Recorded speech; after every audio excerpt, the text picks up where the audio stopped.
चाहिए? देखिए, मोहन भागवत जी बहुत ही आदरणीय व्यक्तित्व हैं, आरएसएस के प्रमुख हैं। मोहन भागवत जी, ये जो ज्ञान आप दे रहे हैं, ये ज्ञान देश आपसे सामने आकर पूछना चाहता है कि अगर जिसके 2 बच्चे हैं, 1 बच्चे हैं, अरे हमने तो सुना है हम 2 हमारे 2, आप कह रहे हैं कि नहीं नहीं हम 2 हमारे 3। ये आज देश को इसकी जरूरत नहीं है आपके ज्ञान की। देश को जरूरत है कि आप यही ज्ञान प्रधानमंत्री को दीजिए कि हमारे देश में जो जीडीपी है वो कैसे बढ़े, हमारा देश आत्मनिर्भर कैसे बने, हमारे देश में हर साल 2 करोड़ नौकरियां कैसे आए, हमारे देश में अच्छे दिन कैसे आए।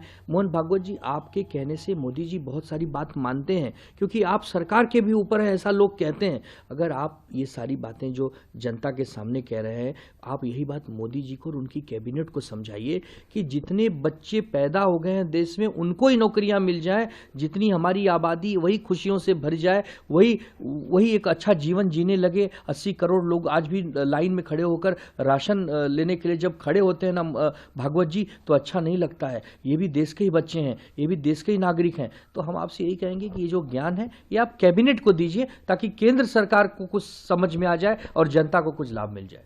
आखिरी सवाल, शिवसेना एमपी नरेश मास्के ने जब महाराष्ट्र सीएम फेस के ऊपर बात हुई तो उन्होंने कहा कि एकनाथ शिंदे ने 2 दिन पहले ही बोल दिया है कि जो भी फैसला प्रधानमंत्री मोदी और अमित शाह लेंगे वो महायुति को मंजूर होगा। हम लोग उद्धव ठाकरे जैसे नहीं हैं। The reason we all came together was not the clear. देखिए, एकनाथ शिंदे जी और अजीत पवार ये कोई बीजेपी के मित्र नहीं है, ये गुलाम है और गुलामों को समझौता ही करना पड़ता है।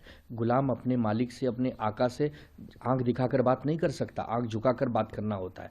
और नरेश मस्के हो चाहे जो भी हो, एकनाथ शिंदे की उतनी हिम्मत नहीं है कि वो नरेंद्र मोदी जी और उनकी सरकार को आंख दिखा दें। हाँ, ये है कुछ खिचड़ी जरूर पक रही है, लेकिन अभी बहुत ज़्यादा देर से पक रही है। आज 9 दिन से ज़्यादा का समय आ गया। अब तक तो बीरबल की खिचड़ी पक गई थी, लेकिन ये महाराष्ट्र सरकार नहीं आई है और आज महाराष्ट्र को एक पूर्णकालीन सरकार की आवश्यकता है। पूर्ण मैंडेट दिया है आपको, पूर्ण बहुमत दिया है आपको, लेकिन दुर्भाग्य है कि आंख मिचोली का खेल खेला जा रहा है। महाराष्ट्र की 13 करोड़ की जनता के ऊपर अन्याय किया जा रहा है और हम मांग करेंगे जल्द से जल्द राज्यपाल महोदय, जब इतनी पूर्ण बहुमत की सरकार है तो आप अभी तक शपथ क्यों नहीं करवा रहे हैं?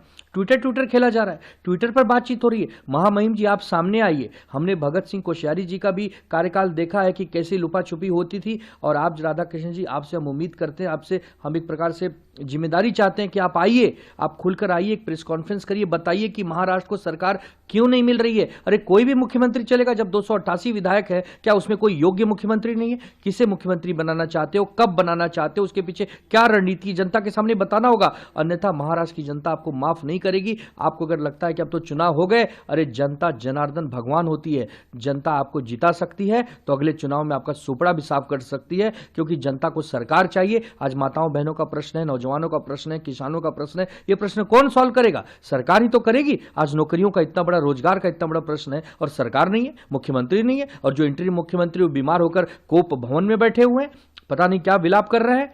तो ये बहुत ही दुर्भाग्यपूर्ण है। महाराष्ट्र को एक सरकार की आवश्यकता है, सरकार मिलनी चाहिए। अगर जितना ही देर होगी, जनता उतना ही सबक सिखाएगी।